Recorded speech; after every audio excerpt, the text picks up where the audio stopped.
Now on BBC Two, East reports on the effects of Britain's asylum policy on Sri Lankan Tamils who have fled the civil war in their country.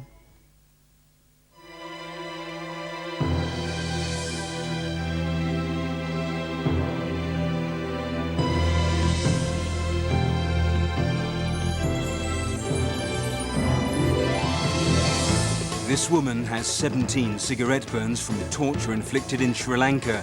Britain's refused her asylum. Tonight's East asks, is her fate typical of those frightened to stay, but even more frightened to return?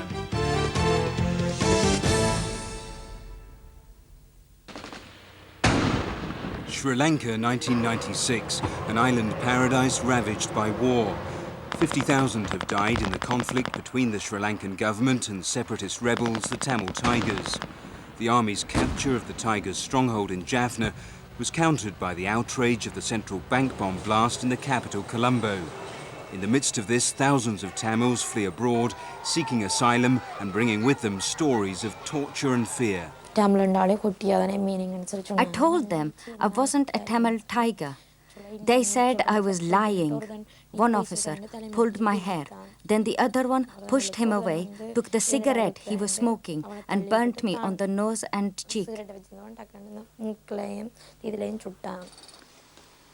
Sivajini is a Sri Lankan Tamil. She's 21. Her daughter was born last November. Her claim for asylum in Britain has been refused and all legal avenues have been exhausted. Just after we came to see her, Sivajini received bad news.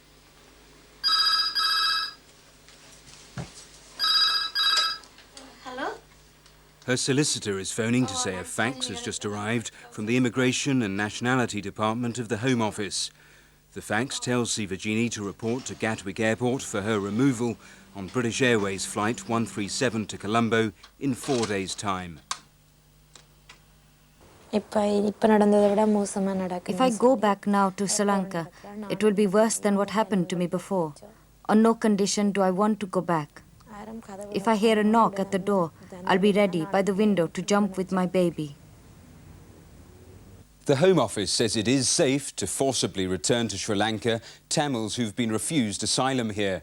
They cite support for their view from the United Nations High Commission for Refugees.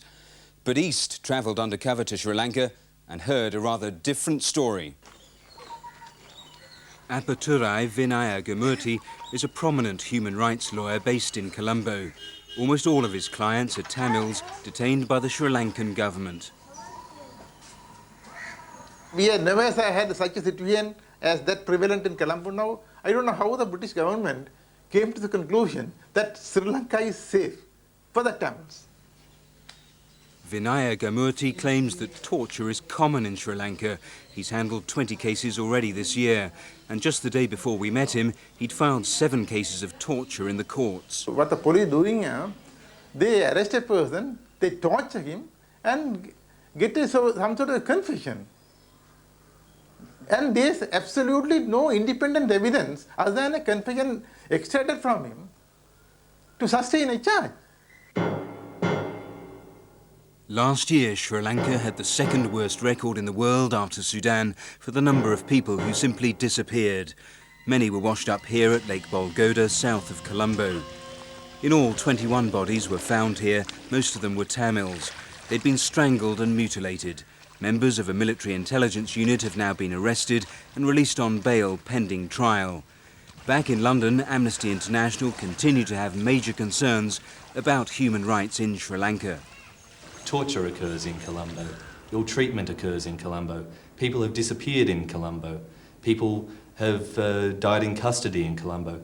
These things happen throughout the Sri Lankan system because of a failure of safeguards. When the new government was elected in August 1994, one of the things that the country looked forward to was a dramatic change in the situation relating to human rights. And a great deal has been accomplished in the short period of a year and a half. So when Amnesty says that torture is still happening, they're lying, are they? No, I'm not saying that they're lying. I'm saying that if they have evidence, and if they present that evidence, then that evidence will be gone into by courts of the Sri Lankan state.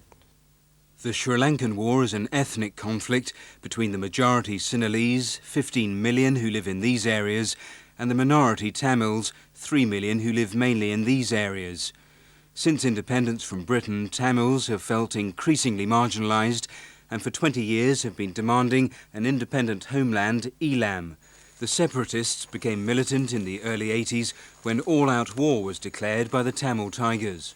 The unitary state structure which was imposed by the British colonialists when they pulled out from Sri Lanka was responsible for the tragedy we witness today.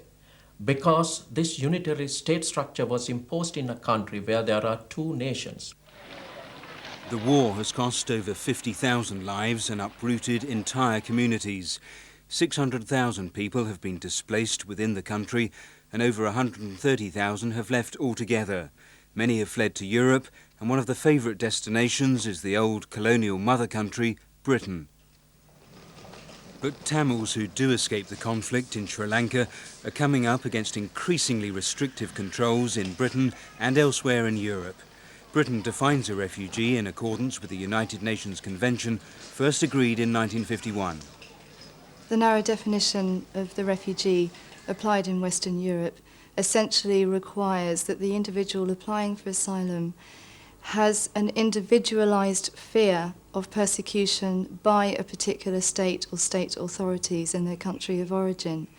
The government characterises those who do not qualify as bogus asylum seekers. For far too many people across the world, Madam Speaker, this country is far too attractive a destination for bogus asylum seekers and other illegal immigrants. The reason is simple.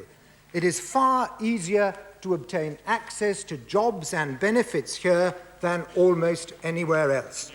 If you have a system of refugee protection, you will have to put up with a certain number of abuses, and it's also fair that the system should be set up to try and find those that are abusing. But to talk in terms of the majority as being bogus asylum seekers, as being mere economic migrants, is a gross manipulation of the truth, verging on falsehood. But Home Office figures reveal that Tamil asylum seekers have been markedly less successful of late. In 1992, from a total of 4,500 decided claims, around 95% were granted protection. The following year it was 90%, but in 1994, as the number of decided claims dropped to just over 1,000, the success rate fell too to just 11%, and last year to 9%. According to refugee lawyers, the fall is explained not by a drop in quality of claims, but by a change of attitude at the Home Office. Well, there has been a growth of a general culture of disbelief, and you do see certain elements which are particularly targeted on certain communities. Generally, we see credibility used across the board where discrepancies are picked up between different accounts which arise for various reasons. And you'll particularly see in Sri Lankan cases the claim that, okay, it may be rough in some parts of the country, for example, up in the north around Jaffna, but we can return these young male Tamils to Colombo. These men claim to have suffered protracted torture at the hands of the Sri Lankan authorities. Both are, in Michael Howard's words, bogus asylum seekers. The man on the left we'll call Ravichandran, the man on the right, Ilanko. Ilanko was held in Colombo jails for 3.5 years as a Tamil Tiger suspect. He says torture was regular from the moment of his arrest. They tied my hands behind my back and put me in a cell 3 by 6. Then they started assaulting me with wooden sticks. 4 or 5 officers hitting me all together. This is where Ilanko was initially taken. Filming in Colombo is tightly restricted, especially here at the notorious 4th floor of the Sri Lankan CID headquarters. Later he was transferred here to the much feared Velakada prison. According to Ilanko, his treatment got no better.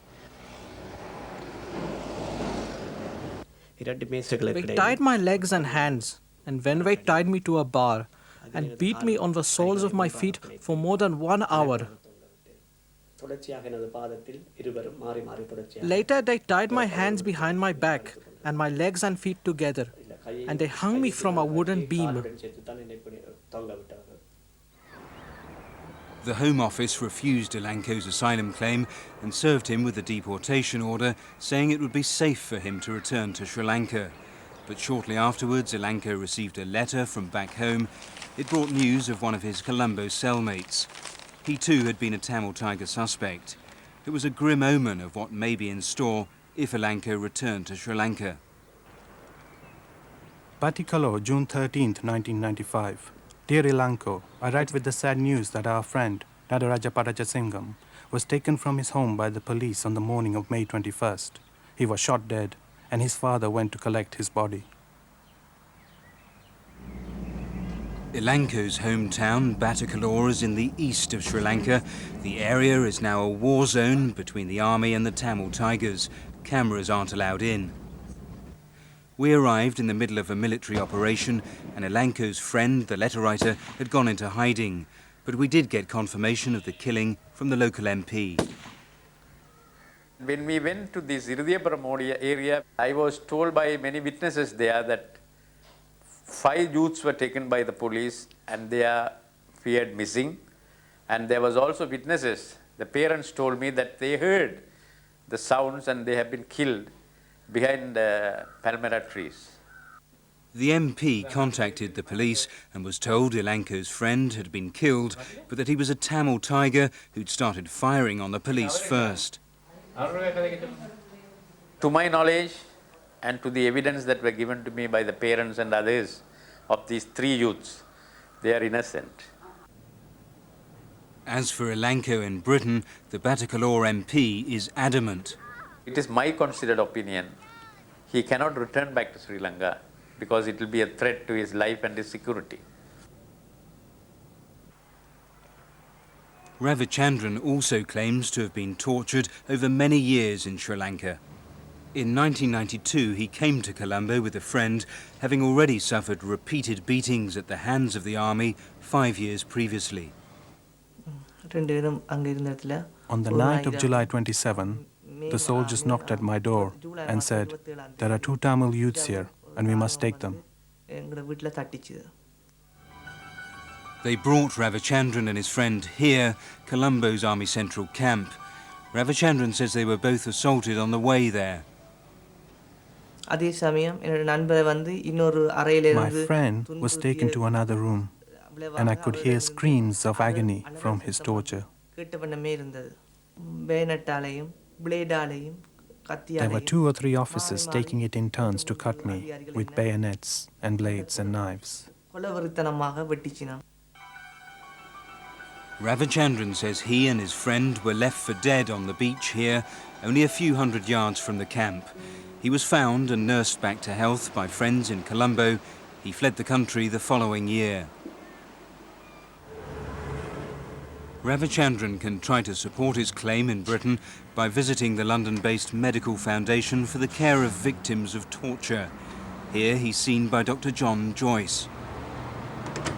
You just turn your arm over.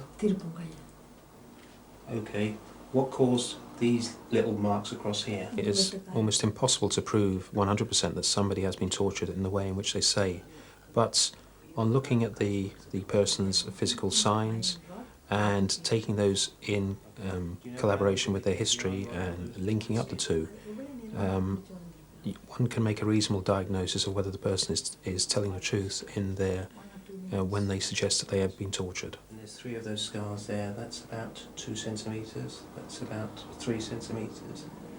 And that's about another 2 centimetres. And they're all pigmented. In Mr. Ravichandran's case, he is a man who's actually been, he was one of the worst cases that I have actually seen. He has had many scars over his body. I think it's a combination of both the physical scars and the psychological symptoms that he describes that lead me to believe that Mr. Ravichandran is in fact telling truth when he alleges that he's been tortured. Like Elanco, Ravichandran has now been refused asylum by the Home Office. With all these marks on my body, if I go back to Sri Lanka, there is no guarantee I'll survive.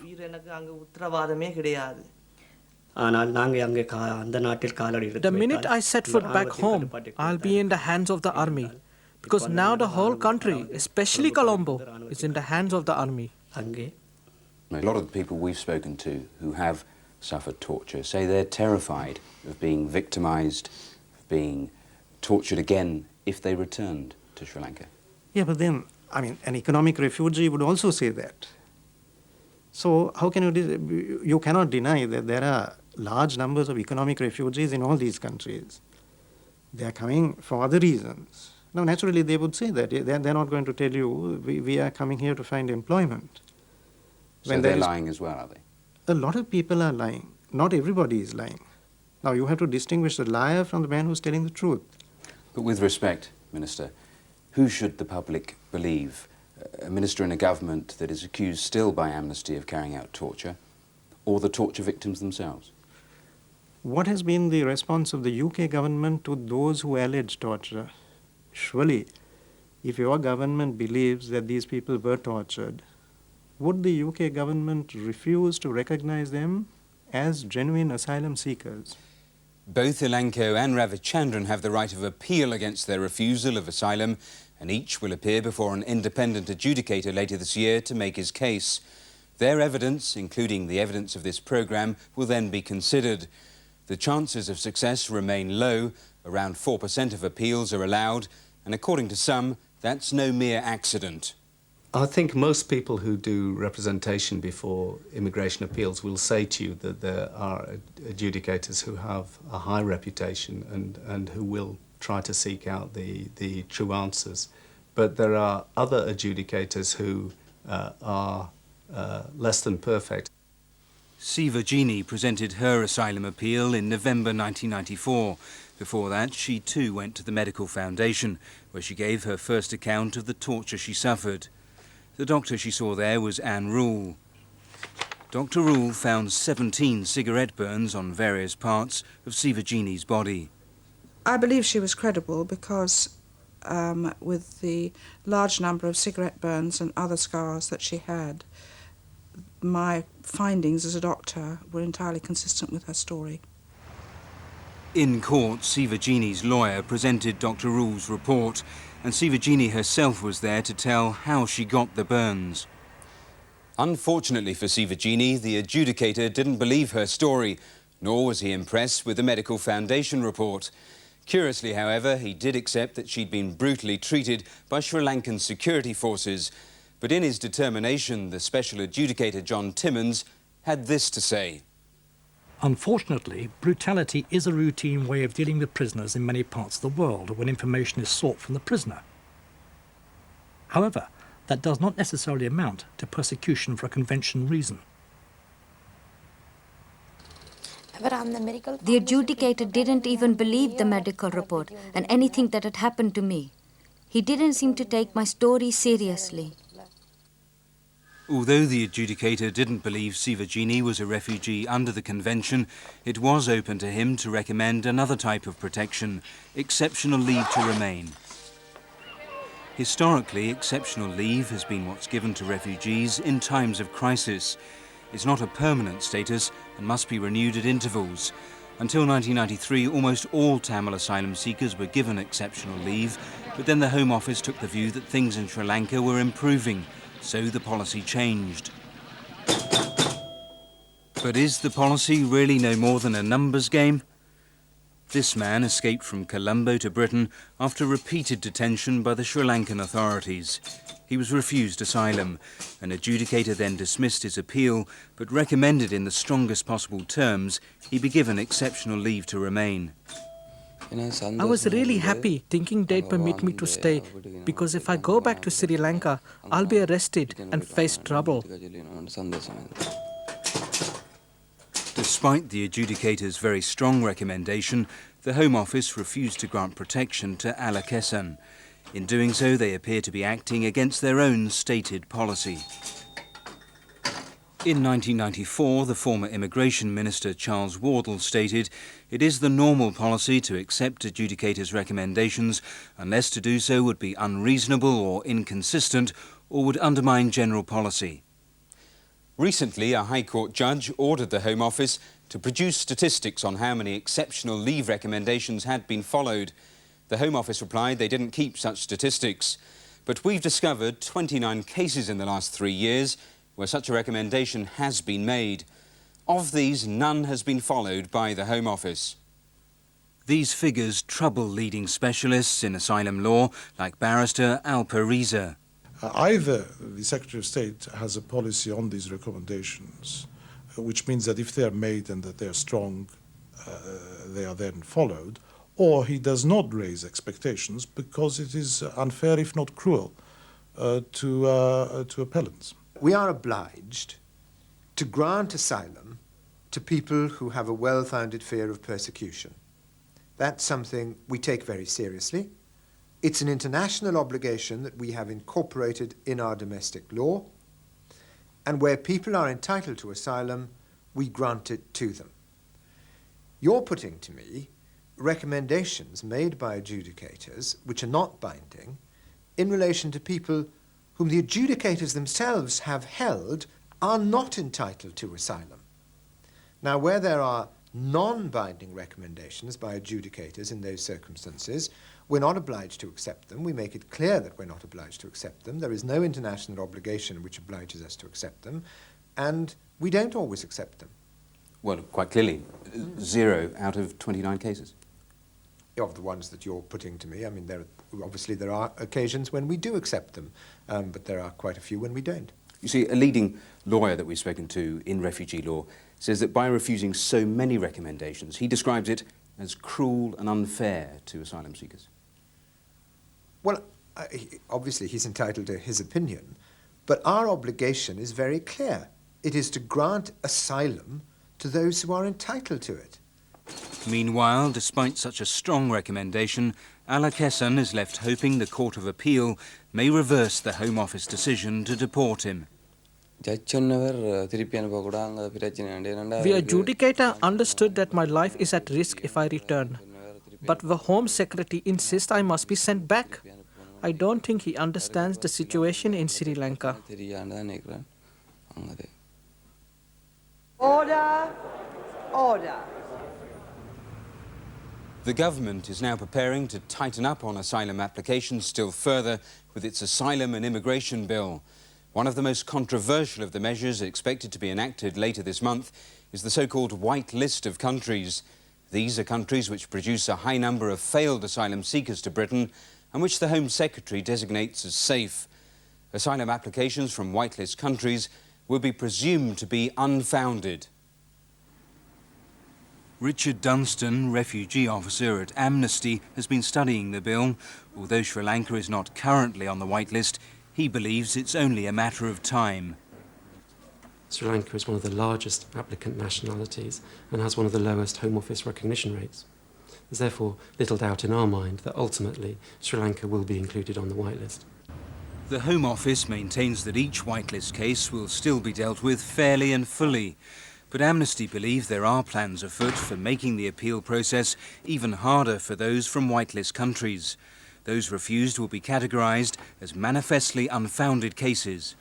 We know from our sources in government that officials have drawn up drafts of the rules governing fast-track appeals for manifestly unfounded cases that provide for such appeals to be determined on the papers only, that is, without an oral hearing at which the appellant can attend and present their counter-argument to the Home Office's reasons for a refusal.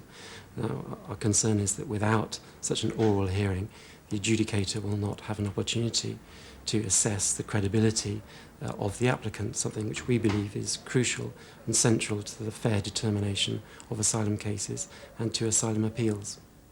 We've discovered a case of a Tamil asylum seeker which may have severe implications for the whitelist and the possible denial of oral appeals. The man himself is currently detained by the immigration authorities in Rochester Prison and is asked not to be identified. We'll call him Mr. V. Mr. V left Colombo in 1991 after his cousin was shot dead by the army at a checkpoint. After a 3-month wait in Thailand, Mr. V touched down in London in December 1992 and immediately sought asylum. He gave a statement to his lawyer and forwarded it to the Home Office. 9 months later, Mr. V was called for an interview on his statement. 5 months after that, the Home Office refused Mr V's claim. They doubted his credibility. Crucial to this was a discrepancy between what Mr V had written in his statement and what he said in his interview. The Home Office claimed Mr V had made no mention of his stop in Thailand in his written statement. But Mr V insists he did mention it. We spoke to him from the immigration wing at Rochester Prison. The Home Office say that you kept this information from them. You didn't tell them that you'd been to Thailand, and therefore that you're not trustworthy. No, I already told them, and my solicitor know about that. They asked, did you visit any country before? I said yes. I told about this thing. 3 months I was in Thailand. So you're sure in your mind that you filled in the written statement giving them that information? Yes, I'm very sure. There can be no doubt about that. Nothing. Later it emerged that certain lines of the Home Office's copy of Mr V's statement had been Tipexed out. The lines dealt with his stop in Thailand. Now, did you make Tipex alterations to your asylum statement? No, I didn't do anything. Did you instruct your solicitor to make Tipex alterations to your asylum statement? No, I didn't know. Mr V's appeal was set for May 1995. On the day, however, he was unable to attend because he was ill. So the adjudicator conducted the appeal in his absence by reading the documents in the case. He found Mr V to lack credibility, partly due to the discrepancies over his Thailand visit. He dismissed the appeal and Mr V was served with a deportation order. This is the statement the adjudicator saw, with no mention of Thailand, and this is the one Mr V says he sent to the Home Office.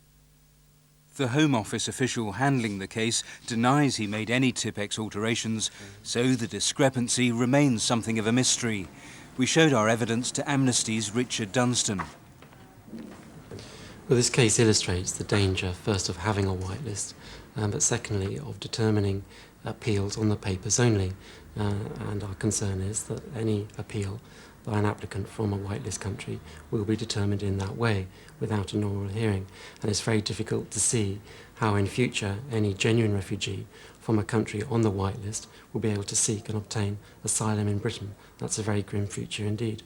Why is Sri Lanka not on the whitelist that you've drawn up? Well, we have no plans at all to put Sri Lanka on the list, and the list itself will be subject to the approval of Parliament. So Amnesty's argument is, I'm afraid, entirely flawed, because we can't, just by fiat of the Home Office, decide to put another country on the list. There is a parliamentary procedure that we have to go through, and if Parliament isn't prepared to approve that the country's on the list, then they can't be on the list.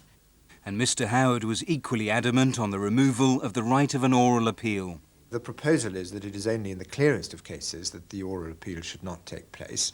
And I'm afraid, just as Amnesty were completely wrong in the suggestion that they made about the designated list, they're wrong about that too. Mr V's case is due to be heard in the High Court tomorrow. He remains under threat of deportation in Rochester Prison. They didn't give me a chance to tell my problem to immigration court. How can they decide without asking me about my problem? That's why I am asking, give me a chance to tell my problem to them, and they can decide. Meanwhile, with only 3 days before the immigration authorities were due to deport her, Sivajini decided it was time to go into hiding. The fear of some is that one effect of the Asylum and Immigration Bill may be to create more people like Sivajini, on the run in Britain because she's on the run in Sri Lanka.